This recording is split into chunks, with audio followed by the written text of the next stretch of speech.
नमस्कार, मैं रवीश कुमार। महाराष्ट्र के सिंधुदुर्ग में छत्रपति शिवाजी महाराज की मूर्ति कैसे गिर गई?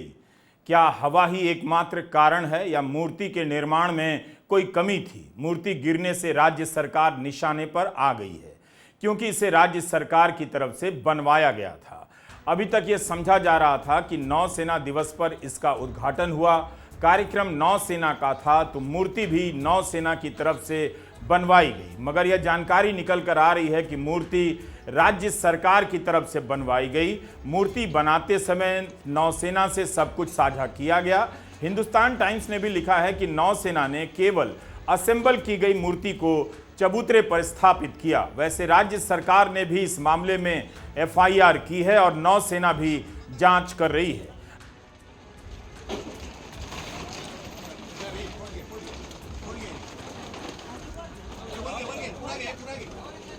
आज खंडित मूर्ति को सम्मान पूर्वक ढंग तो दिया गया, लेकिन इसे लेकर सवाल महाराष्ट्र की राजनीति में दौड़ने लगे हैं। हम इस वीडियो में यह भी बताएंगे कि अक्टूबर 2022 में उज्जैन में जिन देवी देवताओं की मूर्तियों का उद्घाटन प्रधानमंत्री नरेंद्र मोदी ने किया था, अगले मई 2023 में आई आंधी में गिर गईं और जिस दौर में देश भर में बड़ी बड़ी मूर्तियां स्थापित की जा रही हैं, 1000 करोड़, 2000 करोड़, 3000 करोड़ की, उन्हें इतिहास के नायकों के सम्मान से लेकर विरासत की स्थापना से जोड़ा जा रहा है। वहां मूर्तियों का महत्व राजनीतिक होना ही है, लेकिन यह नहीं भूलना चाहिए कि इन सब में छत्रपति शिवाजी महाराज की मूर्ति का मामला अलग है।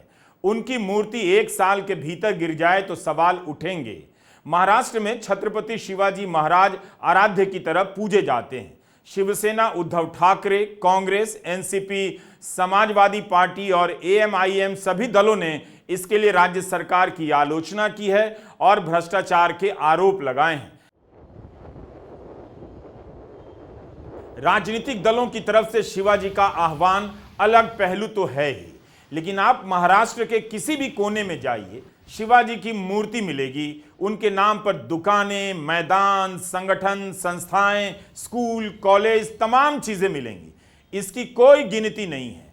हर शहर में शिवाजी चौक होता ही है। मुंबई का शिवाजी पार्क राजनीतिक और सामाजिक और ऐतिहासिक रूप से भी महत्वपूर्ण है। महाराष्ट्र सरकार की जो बसें चलती हैं उन्हें शिवनेरी कहा जाता है। मुंबई में विक्टोरिया टर्मिनस का नाम बदला गया तो छत्रपति टर्मिनस हो गया।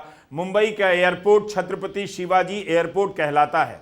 राज्य भर में कितने स्टेडियम शिवाजी के नाम पर बने हैं, इसकी कोई गिनती नहीं। पता चलता है कि इस राज्य में शिवाजी किस तरह से आज के दिन भी हर जगह व्याप्त हैं। यह तभी होता है जब जनता अपनी तरफ से किसी नायक को अपनाती है, सम्मान देती है और उनके प्रति कृतज्ञ होती है। इसलिए महाराष्ट्र में शिवाजी की मौजूदगी और महत्व को राजनीतिक दलों की भावुकता से ज्यादा जनता के बीच उनकी उपस्थिति के रूप में देखा जाना चाहिए। छत्रपति के नाम पर आज भी गांव-गांव में नाटक खेले जाते हैं। अतीत के किसी भी नायक का इतना शानदार वर्तमान किसी भी राज्य में आपको देखने को नहीं मिलेगा। इसलिए शिवाजी की मूर्ति गिरने की घटना की प्रतिक्रिया केवल राजनीतिक ही होगी कहना मुश्किल है। नेताओं को पता है कि जनता को भी इस तरह से छत्रपति शिवाजी महाराज की मूर्ति का गिरना अच्छा नहीं लगा होगा। इसलिए सरकार की तरफ से भी सतर्कता दिखाई जा रही है। पुनर्स्थापना की बात हो रही है और विपक्ष की तरफ से आरोप लग रहे हैं।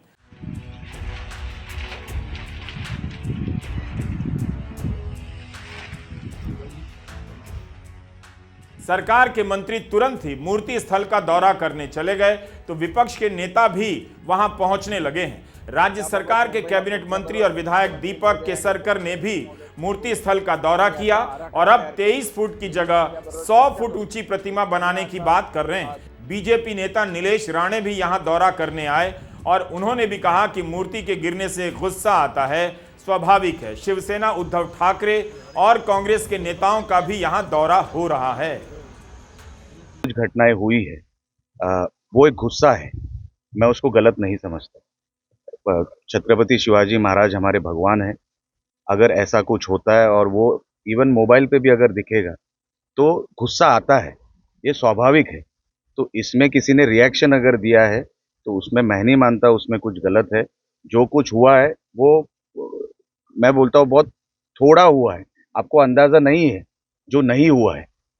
आप जो बोल रहे हो ना कि ये अभी तक बहुत शिव प्रेमियों ने अपना संयम दिखाया है, अभी तक कुछ भी नहीं हुआ है। जो हुआ है वो किसी ने भी, जिसने भी किया है, वो गुस्सा है, और वो गुस्सा गलत नहीं है, मैं समझता हूँ। से क्या डेडलाइन मांगते हैं मैं हमारे यहाँ के जो संबंधित मंत्री हैं, जो कल यहाँ पे आके गए, उन्होंने सब देखा।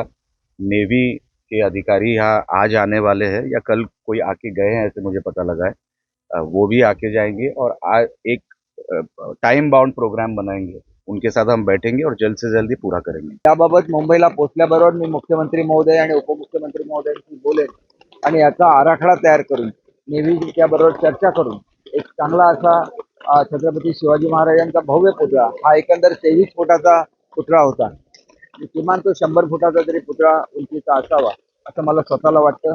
जिल्हावासियांची ती भावना आहे आणि आम्ही ते ताबडतोब करून दाखवू। जाहिर है राज्य के लिए यह मामला संवेदनशील है और लोगों को भी संयम से ही काम लेना चाहिए। नौसेना ने कहा है कि राज्य सरकार और उससे जुड़े विशेषज्ञ इसकी जांच करेंगे और जल्दी ही मूर्ति की पुनर्स्थापना की जाएगी। नौसेना दिवस पर इस मूर्ति का अनावरण किया गया था। 4 दिसंबर 2023 को सिंधुदुर्ग जिले के राजकोट फोर्ट में इस मूर्ति का अनावरण करने के लिए प्रधानमंत्री नरेंद्र मोदी गए थे। यह किला सन 1660 में बना है, जो आज तक मौजूद है, मगर यहां स्थापित मूर्ति 9 महीने के भीतर ही गिर गई।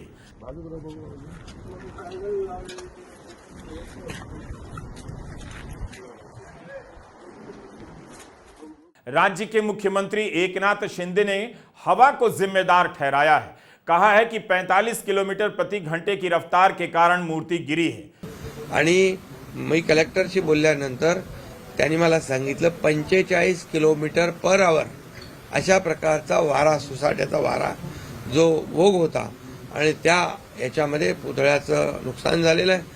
विपक्ष के नेता आदित्य ठाकरे का कहना है, लोकसभा चुनावों को देखते हुए इस मूर्ति का अनावरण जल्दबाजी में कर दिया गया, इसकी जांच होनी चाहिए। नेव्ही डेच्या दिवशी जो पुतळ्याचं अनावरण झालं 4 डिसेंबरला आपल्या कोकणामध्ये, आता घाईघाईत झालं, निवडणुकीच्या तोंडावर झालं, तो पुतळा पडतोच कसा?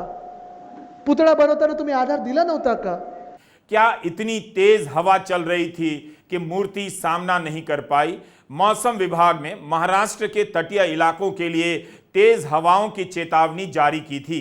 मौसम विभाग ने कहा था कि उत्तरी महाराष्ट्र में 25 से 27 अगस्त के बीच भारी बारिश और 55 से 60 किलोमीटर प्रति घंटे की रफ्तार से तेज हवाएं चल सकती हैं। मुख्यमंत्री शिंदे का कहना है 45 किलोमीटर प्रति घंटे की रफ्तार से हवा चल रही थी, जिसके कारण मूर्ति गिरी। समुद्री इलाकों में इस रफ्तार से हवाओं का चलना आम बात है। क्या मूर्ति इस वजह से गिरी कि भीतर से खोखली थी? ऐसी मूर्ति क्यों बनाई गई? सही जवाब तो तभी मिलेगा जब नौसेना इस पर विस्तृत बयान जारी करे कि मूर्ति स्थापित करते समय यहां बहने वाली हवाओं की रफ्तार का ध्यान रखा गया था या नहीं।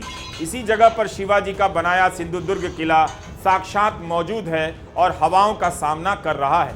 43 फुट ऊंची मूर्ति का इस तरह से गिरकर बिखर जाना राजनीति का कारण बनना ही था।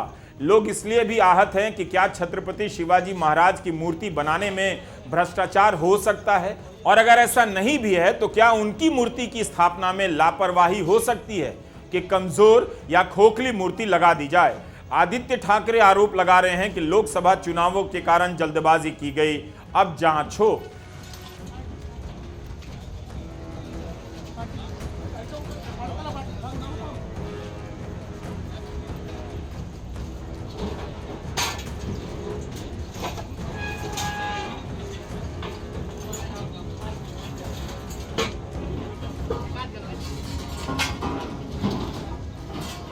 मालवणमध्ये 4 डिसेंबर 2023 ला प्रधानमंत्री महोदयांनी जे अनावरण केलेलं छत्रपती शिवरायांच्या पुतळ्याचं, तो पुतळा देखील पडला। म्हणजे विचार कर तुम्ही, त्या पुतळ्यात, छत्रपतींच्या पुतळ्यात देखील ह्यांनी भ्रष्टाचार केला असेल, भाजपाने भ्रष्टाचार केला असेल, ही परिस्थिती आहे। खरी की खोटी मला माहित नाही, पण चौकशी झाली पाहिजे। नेव्ही डेच्या दिवशी जो पुतळ्याचं अनावरण झालं 4 डिसेंबरला आपल्या कोकणामध्ये, आता घाईघाईत झालं, निवडणुकीच्या तोंडावर झालं, तो पुतळा पडतोच कसा? पुतळा बनवताना तुम्ही आधार दिला नव्हता का? प्रधानमंत्री महोदयांना जेव्हा तुम्ही अनावरणासाठी आणता, देशातले सर्वोच्च पदावर बसलेले नेते जे आहेत त्यांना जेव्हा तुम्ही आणता, तेव्हा तुम्ही एवढी देखील काळजी घेत नाही की त्या पुतळ्यात भ्रष्टाचार होणार नाही. चौकशी झालीच पाहिजे, जे कोणी दोषी असतील त्यांच्यावर कारवाई झालीच पाहिजे. इस घटना को लेकर अलग अलग मीडिया रिपोर्ट देख रहा था. हिंदुस्तान टाइम्स की रिपोर्ट में लिखा है कि यह मूर्ति पूरी तरह खोखली थी और उसे अलग अलग हिस्सों में लाकर मालवन में जोड़ा गया. 8 सितंबर 2023 को ठाणे की एक कंपनी को काम दिया गया और 4 दिसंबर को मूर्ति का अनावरण किया जाता है, यानी 3 महीने में मूर्ति बन गई. पीडब्ल्यूडी के अधिकारी ने बताया कि उन्होंने इस महीने की शुरुआत में इलाके के सिविल मिलिट्री लिएजन ऑफिसर और कोस्टल सुरक्षा अफसरों को पत्र लिखकर बताया था कि हवाओं में नमक होने से मूर्ति के नट बोल्ट जंग खा रहे हैं. 20 अगस्त के इस कथित पत्र में कहा गया है, कई स्थानीय लोगों ने इस विषय में शिकायत की थी. यह भी कहा गया कि मूर्तिकार जयदीप आप्टे ने इस जून में कुछ रखरखाव का काम भी किया था. अखबार ने लिखा है कि इस पत्र की कॉपी सिंधुदुर्ग कलेक्टर, पुलिस अधीक्षक, स्थानीय पीडब्ल्यूडी के एग्जीक्यूटिव इंजीनियर, मालवन तहसीलदार और पुलिस निरीक्षक को भेजी गई. हिंदुस्तान टाइम्स के पास यह सभी पत्र हैं. जिला कलेक्टर किशोर तावड़े ने कहा है कि मूर्तिकार और आर्किटेक्ट के खिलाफ घटिया स्तर का काम करने के लिए एफआईआर दर्ज की गई है. मूर्तिकार आप्टे ने हिंदुस्तान टाइम्स से कहा है कि उन्हें मूर्ति बनाने के लिए पर्याप्त समय दिया गया था. यह एक धातु से बनी मूर्ति थी और बीच बीच में रख रखाव का काम भी किया गया. जंग की जांच करने के लिए भी एक समय रखा गया था. मैं मालवन जा रहा हूं, तस्वीरों और लोगों के बयानों पर जवाब नहीं दे सकता. मुझे घटना स्थल पर जाकर देखने दीजिए, यह बयान छपा है. शिवसेना की सांसद प्रियंका चतुर्वेदी ने सामना अखबार की एक रिपोर्ट का हवाला देते हुए ट्वीट कर दिया है कि मुख्यमंत्री शिंदे ने छत्रपति शिवाजी की मूर्ति बनाने का काम जयदीप आप्टे नाम के एक व्यक्ति को दिया, जो कल्याण का रहने वाला है और मुख्यमंत्री के बेटे सांसद श्रीकांत शिंदे का दोस्त है. 24 साल के आप्टे को इतनी विशाल मूर्ति बनाने में कोई तजुर्बा नहीं है, फिर भी उसे यह कॉन्ट्रैक्ट दे दिया गया. प्रियंका चतुर्वेदी लिखते हैं कि सिर्फ आप्टे ही नहीं, सीएम, डिप्टी सीएम, पीडब्ल्यूडी मंत्री सहित पूरी सरकार पर एफआईआर होनी चाहिए. यह सब इस अपराध में शामिल हैं, मगर एकनाथ शिंदे इन बातों से सहमत नहीं. फक्त एवढंच सांगतो, झालेली घटना अतिशय दुर्दैवी आहे. छत्रपती शिवाजी महाराज यांचं महाराष्ट्राचं आराध्य दैवत आहे आणि ज्या पुतळ्याचं लोकार्पण आदरणीय प्रधानमंत्री मोदीजींनी केलं होतं, तो पुतळा त्या कार्यक्रमाला आम्ही होतो. छत्रपती शिवाजी महाराज ही आमची अस्मिता आहे आणि हा पुतळा जो आहे हा नेव्हीने उभारला होता. त्याचं कंप्लीट डिझाईन नेव्हीने तयार केलं होतं आणि मी कलेक्टरशी बोलल्यानंतर त्यांनी मला सांगितलं 45 किलोमीटर पर आवर अशा प्रकारचा वारा, सुसाट्याचा वारा जो वोग होता आणि त्या याच्यामध्ये पुतळ्याचं नुकसान झालेलं आहे. पण मी आपल्याला सांगू इच्छितो, उद्याच तिथे नेव्हीचे अधिकारी येणार आहेत. आमचे पालकमंत्री रवींद्र चव्हाण देखील घटनास्थळी गेलेत. मी त्यांना सांगितले, सूचना केलेल्या आहेत आणि उद्या तात्काळ यामध्ये नेव्हीचे अधिकारी, आमचे अधिकारी हे छत्रपती शिवाजी महाराजांचा जो काही पुतळा आहे पूर्णाकृती हा पुन्हा दिमाखामध्ये तिथं मजबूतीने उभा करण्याचं काम आम्ही करू. बात दोबारा मूर्ति बनाने की नहीं है. यह जो मूर्ति गिरी है उसके क्या कारण है जानने की भी है. 2.5 करोड़ की मूर्ति 9 महीने भी खड़ी नहीं रह सकी. 8 महीने के भीतर ही इसके नट बोल्ट में जंग कैसे लगने लगी, इसकी जांच होनी चाहिए कि तेज हवा के इलाके में जो मूर्ति स्थापित की गई उसे बनाते समय आबो हवा का ध्यान रखा गया था या नहीं. इस घटना से लोग नाराज हैं. इस मूर्ति का निर्माण जमीन से 15 फीट की ऊंचाई पर किया गया और इस पर छत्रपति शिवाजी महाराज की 28 फीट ऊंची प्रतिमा स्थापित की गई. कांग्रेस की ओर से ऐलान किया गया है कि राज्य सरकार और केंद्र सरकार के विरुद्ध छत्रपति शिवाजी महाराज के सभी पुतलों के सामने विरोध प्रदर्शन किया जाएगा. एनसीपी शरद पवार गुट सुप्रिया सुले ने भी सरकार की आलोचना की है और कड़ी कार्रवाई करने की मांग की है.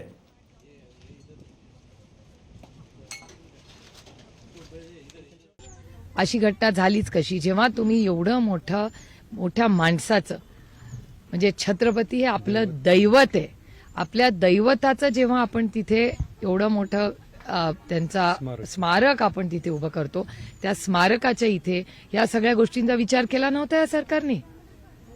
जेव्हा या देशाचे प्रधानमंत्री तुम्ही त्याला बोलवता त्या कार्यक्रमासाठी, एवढं मोठं स्मारक होतं, तेव्हा पाऊस, उजेड सगळ्याचाच याचा काही प्लॅनिंग केलं नाही या सरकारने.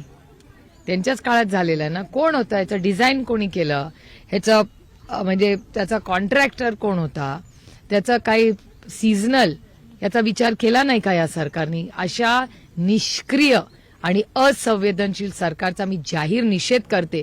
मग छत्रपतींचं स्मारक असेल, महिला सुरक्षितता असेल, महागाई, बेरोजगारी आणि यांचा प्रचंड भ्रष्टाचार, पूर्णपणे आदरणीय पवारसाहेब म्हणतात हे खरंय, हे सरकार बदललंच पाहिजे. अब इसी विवाद में नेहरू जी भी आ गए. महाराष्ट्र के महाबलेश्वर स्थित प्रतापगढ़ पर छत्रपति शिवाजी महाराज की मूर्ति का उद्घाटन जवाहरलाल नेहरू ने किया था 30 जनवरी 1957 के दिन. तब से ये मूर्ति खड़ी है. सोशल मीडिया पर वायरल हो रहा है कि नेहरू के समय की बनी मूर्ति तो कायम है, मोदी के समय की बनी मूर्ति सामान्य हवाओं का सामना नहीं कर सकी. महाराष्ट्र में लाडली बहन योजना लागू की गई है. यह योजना मध्य प्रदेश में ठीक चुनाव से पहले लागू की गई थी, जिसका फायदा बीजेपी को वहां मिला. शिवराज सिंह चौहान के नेतृत्व में बीजेपी जीत गई और उसके बाद शिवराज सिंह चौहान मुख्यमंत्री के पद से हटा दिए गए. उज्जैन में इसी तरह देवी देवताओं की कई मूर्तियां आंधी में टूट गईं. फाइबर प्लास्टिक की मूर्तियां बनाई गई थीं. 28 मई 2023 को उज्जैन में आंधी के चलते महाकालेश्वर मंदिर में नए बने महाकाल लोक कॉरिडोर में लगी 7 सप्तऋषियों की मूर्ति में से 6 मूर्तियां गिर गई थीं. इस कॉरिडोर का उद्घाटन कुछ ही महीने पहले 11 अक्टूबर 2022 को प्रधानमंत्री नरेंद्र मोदी ने किया था. भास्कर सहित स्थानीय मीडिया की रिपोर्ट है कि कमल के फूल पर विराजमान 10 से 25 मीटर ऊंची इन सप्त ऋषि की मूर्तियों का निर्माण फाइबर युक्त प्लास्टिक से हुआ. निर्माण कार्य गुजरात की एक फर्म के जिम्मे को दिया गया. कुल 856 करोड़ की लागत वाली इस परियोजना का पहला चरण 351 करोड़ में तैयार हुआ था. भास्कर की ग्राउंड रिपोर्ट में मूर्तियों पर लागत 15 करोड़ बताई गई है और राज्य सरकार के मंत्री ने 7.5 करोड़ कहा है कि इतने पैसे से 100 से अधिक मूर्तियां बनाई गईं. फाइबर प्लास्टिक की ये मूर्तियां भीतर से खोखली थीं, आंधी में गिरकर टूट गईं. तब काफी सवाल उठे कि फाइबर प्लास्टिक की मूर्ति क्यों बनाई गई. मध्य प्रदेश के मंत्री ने कहा मूर्तियों पर की गई कला सिर्फ इसी तरह की सामग्री पर हो सकती है और गुड़गांव में बने किंगडम ऑफ ड्रीम्स, अक्षरधाम मंदिर आदि में भी यही सामग्री लगी है. इन मूर्तियों के मुख्य मूर्तिकार विजय पोडल ने कहा उनकी डिजाइन में कोई कमी नहीं, सामग्री भी सही है. यह भी कहा कि फाइबर युक्त प्लास्टिक में कोई खराबी नहीं, यह तेज हवाएं सहने की क्षमता रखता है. सवाल है कि अगर क्षमता रखता है तो फिर 6 मूर्तियां आंधी में कैसे ढह गई थीं. सिंधुदुर्ग में छत्रपति शिवाजी महाराज की मूर्ति गिरने का मुद्दा अन्य कारणों से भी राजनीतिक हो रहा है. राज्य में विधानसभा चुनाव होने हैं, उसके पहले ऐसे कई मामले सामने आ गए हैं जिनमें करोड़ों की लागत से निर्माण हुआ है, लेकिन काम जल्दबाजी में किया गया और खराबी नजर आ गई. तमाम तरह के प्रोजेक्ट में ऐसा देखने को मिला है. लोकसभा चुनाव से पहले प्रधानमंत्री मोदी ने बड़े गाजे बाजे के साथ मुंबई और नवी मुंबई को जोड़ने वाली अटल सेतु यानी Mumbai trans harbour link road का उद्घाटन किया. इसी साल खूब प्रचार किया गया, वोट भी मांगा गया. लेकिन मुंबई में पहली मानसून के बाद इसी ब्रिज को कनेक्ट करने वाले अप्रोच रोड में दरारें दिखने लगी. जब हंगामा हुआ तब MMRDA को सफाई देनी पड़ी कि जिन हिस्सों में दरारें आई हैं वो मुख्य ब्रिज का हिस्सा नहीं है बल्कि अप्रोच रोड का हिस्सा है. उसी तरह मुंबई कोस्टल रोड को लेकर भी विवाद हुआ. अभी काम पूरा भी नहीं हुआ कि इसके कुछ हिस्सों का आंशिक उद्घाटन कर दिया गया. मॉनसून अभी आया भी नहीं था कि इस कोस्टल रोड में भी लीकेज होने लगी. महाराष्ट्र के मुख्यमंत्री ने मौके पर जाकर मुआयना किया और कोस्टल रोड के सुरक्षित होने की बात कही. तो खराब सड़कों, बुनियादी ढांचों को लेकर पहले से उठ रहे सवालों को इस घटना के कारण और बल मिल गया है कि सड़क भी सही से नहीं बनती, सरकार शिवाजी की मूर्ति भी ठीक से नहीं लगा पा रही है. हमें यह समझना होगा कि क्यों महाराष्ट्र में शिवाजी की मूर्ति खास स्थान रखती है. केवल राजनीति के क्षेत्र में ही नहीं, कला के क्षेत्र में भी शिवाजी की मूर्ति का निर्माण विकसित कला का रूप ले चुकी है. इसे समझने के लिए हम आपको इंडियन एक्सप्रेस में छपे दीपानिता नाथ के लेख से एक किस्सा सुनाना चाहते हैं. बहुत दिलचस्प है. दीपानिता ने फरवरी 2022 में यह लेख लिखा. किस्सा 1921 का है. उस साल शिवाजी की मूर्ति बनाने का काम शुरू हुआ और पूरा हुआ 1928 में. मूर्तिकार नान साहब कर्माकर ने छत्रपति शिवाजी महाराज की ऐसी जीवंत मूर्ति बनाई कि लोगों की कल्पनाओं में शिवाजी का यह रूप हमेशा हमेशा के लिए जिंदा हो गया. कहानी इस मूर्ति की है जो 1928 में बनकर तैयार हुई. शिवाजी की यह मूर्ति ऐतिहासिक मानी जाती है. दीपानिता नाथ लिखती हैं कि यह मूर्ति इतनी विशाल है कि इसके निर्माता को अलग से ऐसी जगह देनी पड़ी जहां 60 फुट की क्रेन आराम से आ जा सके। प्रवेश द्वार को इतना बड़ा बनाया गया कि ट्रक आराम से गुजरे। 2 महीने में तो सिर्फ स्टूडियो तैयार हुआ। शिवाजी के घोड़े के मॉडल के लिए शाहनवाज नाम का एक खास अरबी घोड़ा कोल्हापुर से बंबई लाया गया। 15 से 20 टन धातु उठाने वाली क्रेन की मदद से 175 कर्मचारियों ने करीब 16 टन पिघले कांसे को मूर्ति का रूप दिया। यह धातु से ढली मूर्ति भारत में अपनी तरह की पहली मूर्ति थी। मूर्ति को पूरा होते देखने के लिए 500 से अधिक कर्मचारी और मजदूर उस दिन रात भर जागते रहे। जून 1928 में इसका अनावरण बॉम्बे के गवर्नर लेस्ली विल्सन ने किया। दीपानिता नाथ इस मूर्ति के बहाने शिल्प और जनमानस में शिवाजी की जागृत छवि का विश्लेषण करते हुए लिखती हैं कि मझगांव डॉक में बनी शिवाजी महाराज की यह छवि उनकी अन्य सभी छवियों से अधिक महत्वपूर्ण है। हवा में तलवार लहराते हुए घोड़े पर सवार राजा हैं जिनके चेहरे पर सहानुभूति का भाव है। मूर्तिकार ने इसे इतना जीवंत बनाया कि यह मूर्ति इस महान मराठा नायक की आधिकारिक प्रतिमा के जैसे मान्य हो गई। इसकी लोकप्रियता और स्वीकार्यता का असर हुआ कि महाराष्ट्र में इससे मिलती जुलती 300 से अधिक मूर्तियां बनाई गईं। यह तस्वीर अनगिनत पोस्टरों में भी दिखाई देती है। दीपानिता नाथ ने इसका इतिहास इस तरह से बताया कि अंग्रेजी हुकूमत ने शिवाजी को कभी पूरी तरह स्वीकार नहीं किया, लेकिन 1921 में शिवाजी स्मारक की नींव रखने के लिए प्रिंस ऑफ वेल्स एडवर्ड अष्टम को बुलाया गया, जिन्होंने मौके पर कहा कि शिवाजी ने एक साम्राज्य ही नहीं बल्कि एक राष्ट्र की स्थापना भी की है। मूर्तिकार नाना साहब कर्माकर का यह कमाल है कि आज भी उनकी बनाई मूर्ति अलग अलग मूर्तिकारों के लिए चुनौती है और प्रेरणा भी। बगैर निष्ठा और मोहब्बत के इतना खूबसूरत काम नहीं हो सकता था। इसके सामने 3 महीने में बनाई गई छत्रपति की मूर्ति का विश्लेषण किया जाना चाहिए, कारीगरी के लिहाज से भी और कल्पना के लिहाज से भी। या तो शिल्प कला के विद्वान और पारखी ही बेहतर तरीके से कर पाएंगे।